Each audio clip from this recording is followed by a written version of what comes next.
So the next part of the background investigation process is typically the polygraph exam. Now, the polygraph is something that freaks out a lot of people. I only ever did one in my life. That was when I joined the sheriff's office in Loudon, and it's not nearly as bad as you think. They tell you to be there. You'll be there for 3 or 4 hours. So my thought was I was going to be hooked up to the machine for that entire time.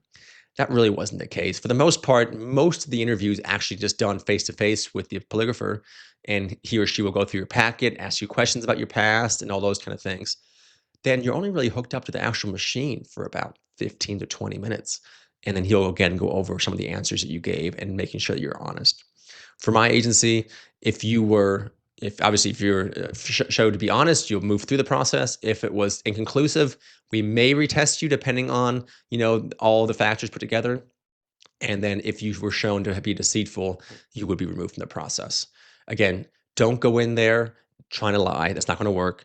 And don't go in there trying to do any kind of the breathing techniques or anything else you might read online, because that's just going to screw up the results and honestly have a better chance of you showing as deceitful or inconclusive as well. So just go in there with an open mind, listen to the instructor, and follow his or her instructions, because you'll be so much better that way.